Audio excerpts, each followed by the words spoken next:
Hi, I'm Bronwyn Morgan with Zio Air, and I am at AUVSI Xponential 2021 here in Atlanta. And it's so exciting to bring our podcast, ZioCast, live to AUVSI. We're talking to industry leaders across geospatial, drones, robotics, space, artificial intelligence, AI-based weather systems, and so much more, including advanced aerial mobility, UTM, government. It doesn't stop. So look forward to you joining us and listening to our leaders talk about what's happening with unmanned systems, drones, and more. Our first guest today with us is a star, is Darshan Divakaran. He's Senior Operations Research Analyst for AFWERX, also Program Manager for Agility Prime and President of AUVSI North Carolina. Welcome, Dash. Thank you, Bronwyn. How are you? I'm wonderful. Thank you so much. Well, listen, let's just kind of get right into it. There's so much here to cover with you based on your amazing background and experience in the industry. Give us the quick background on your career that led you to AFWERX and Agility Prime and all the work that you're doing in the industry. Sure. It's been an exciting journey. I have a background in manned aviation, geospatial, information science and technology, and unmanned systems, but my journey has always been that I have been part of early adoption of technology in emerging technologies like unmanned systems, small UAS, UTM, and advanced air mobility. So I've been on the forefront where the technology is still not recognized enough to be adopted or adapted. So it makes it even more challenging. So prior to being part of AFWERX, that is with the US Air Force, I was working with state and local agencies. I was working with the Department of Transportation in North Carolina as an executive aviation consultant, able to integrate unmanned systems at a state level, drive a lot of key initiatives both on the commercial, public safety, and at a research and university level basically, but also to the point at schools. So from there, prior to that, I was working with universities. This is when universities started seeing the benefit of this technology. I was able to create drone programs for state and local universities also. And from there, it's just been going on to the point that I realized that universities, state, what is next? Federal. And that's why I had multiple choices to get into and decide where my career should take me. But I felt the best place is AFWERX with the US Air Force, because the US Air Force made a big move last year by saying that they are going to get into eVTOLs and operationalize eVTOL by 2023. That tells me like 3 years, we need to fix that, we need to get it, the challenge is big, and we need the best of the best to be there to help out. That's huge. That's a very fast timeline. And so that leads me to my next question around scaling. When you think about private sector and military and government, where do you see, 3 years is pretty quick. Do you think that military and government will surpass private sector in scaling this new tech, both in UAVs and VTOLs, into the marketplace? So absolutely not. This is not a race between the private sector, government, or military here. It's a collaboration. The success of this technology or any emerging technologies is a joint collaboration at every level. You need to make sure that your universities are on board. You have to make sure your state and local agencies are on board. On the federal side, you have to make sure that your federal agencies like FAA, NASA, all are understanding, your US DOT is understanding the value of this technology. Military have been using emerging technologies. They've used unmanned systems for years.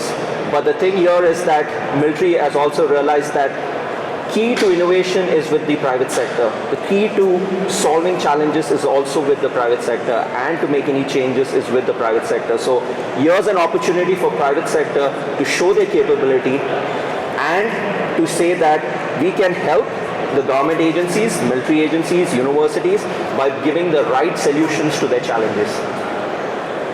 You bring up a good word there, and that's challenges.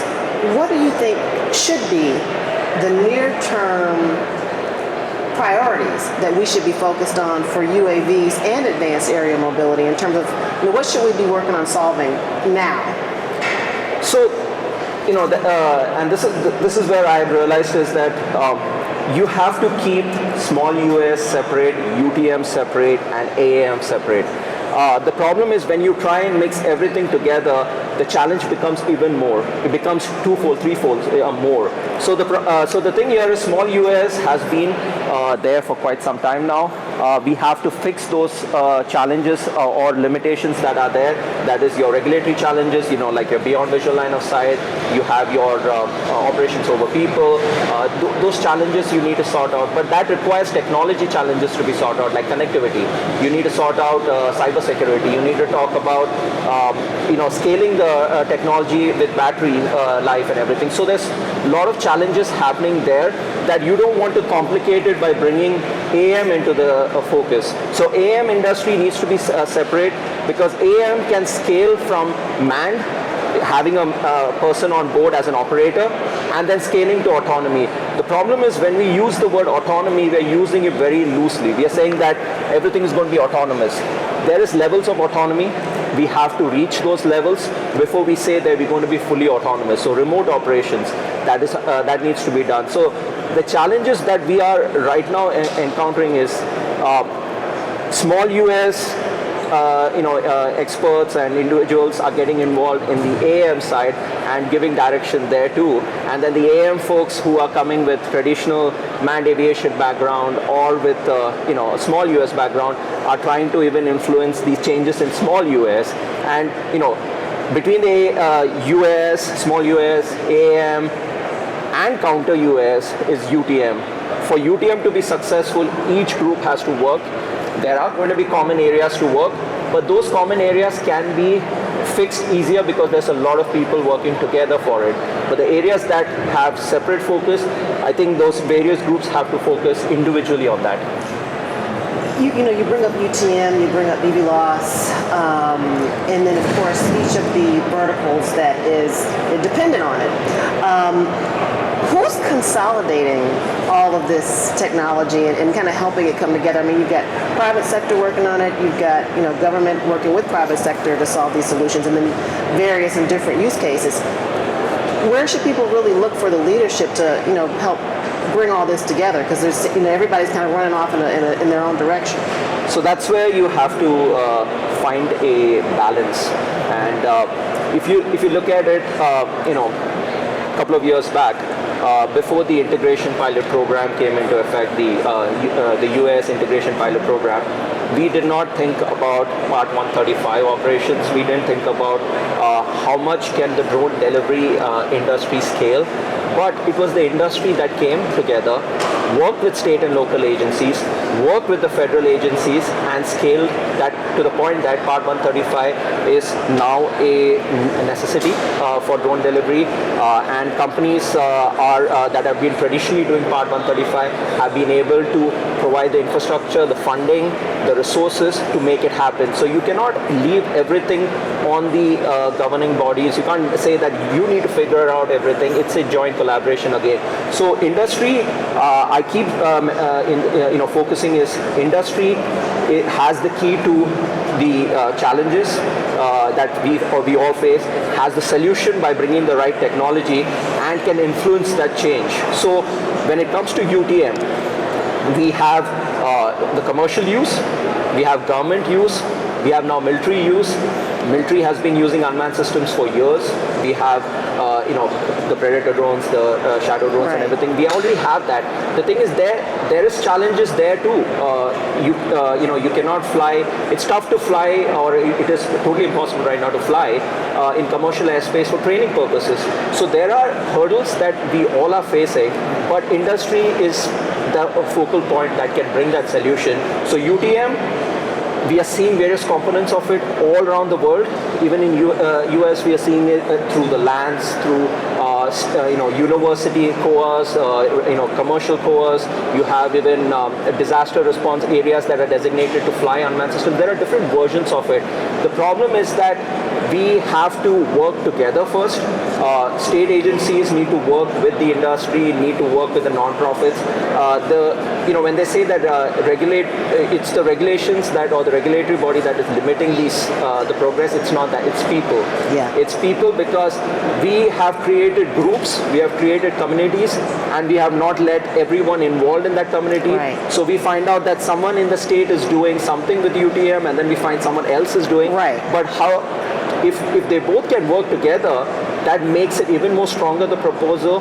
And the regulatory body cannot refuse when you have the whole state come together. Absolutely. And that is where the key to UTM, SUS, AM, everything is. Collaboration is critical. You cannot create silos, you cannot create teams. Right. The success is US Right. and the technology in US.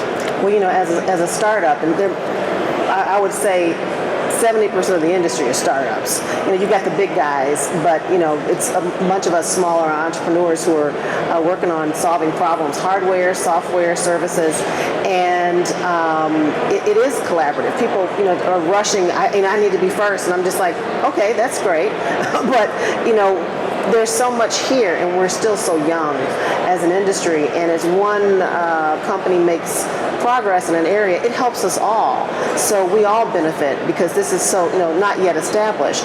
So as an entrepreneur and in your role, how can entrepreneurs best leverage, build up their ideas, their companies, with the military?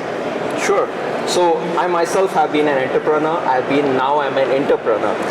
And for those who don't know the difference, it's entrepreneurs more focused towards within the organization. Right. So some of the new fancy words, but see, the thing is your military, if you look at it, with AFWERX, when they launched the Agility Prime program,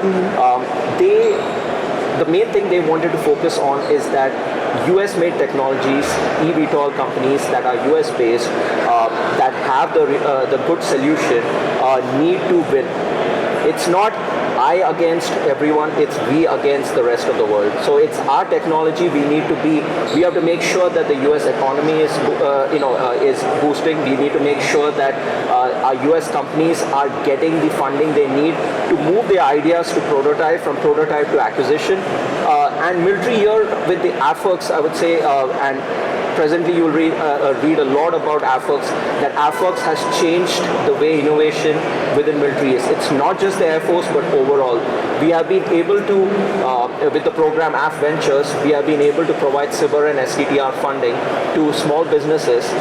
We have phase 1 that's up to 50,000. We have phase 2 that goes up to 750,000, and then 1.5 million. And it goes on because there's TRAFI funding between the phase 2 and phase 3. We don't want companies to feel like we are only interested in the ideas or their prototype. We are not interested in the intellectual property. We are interested in seeing these technologies being acquired. And our end users, it's not AFWERX who's the end user. The end user is the Department of Defense. Okay. So we are looking for entrepreneurs in the most, this is the way I put it, in areas where you wouldn't find entrepreneurs, we are trying to find them. The technologies that we have not seen yet, we are trying to find those entrepreneurs. The challenges we are facing, we are trying to find the entrepreneurs, the private sector, universities to come and give us the solution to it. So in the most unusual place, you might find the solution to the biggest challenge. Got it. Okay. Well, that's good to know. This is a great resource for entrepreneurs to look to grow their tech and their solutions. Last question. If I could talk to you all day. What's your prediction? What will the world look like in 10 years for the unmanned space? What will we see? Will delivery be a thing? Will drones be flying unfettered in the sky? What do you think it's going to look like? So 10 years is, we give, in last 5 years we saw from small US we scaled to AAM and UTM. So in 10 years you're going to be witnessing a lot more technologies, with space now in the focus, you're going to see a lot there too. So the thing here we have to focus in, and I would say that this is where we all have to work together, is in the next 10 years, the actual unmanned systems industry that we call an industry needs to be, solid. it is right now pretty much like small, like drone industry. People think it's more of drone pilots. Something it's more of just the technology side. Something it's like research side. We need to understand what the unmanned systems industry is, and for that, the small UAS, UTM, counter UAS, AM, or you call, or you just say everything in the unmanned system space. Again, I'm just talking about the air. We're not even got into the ground and water-based. There has to be interoperability between all of them.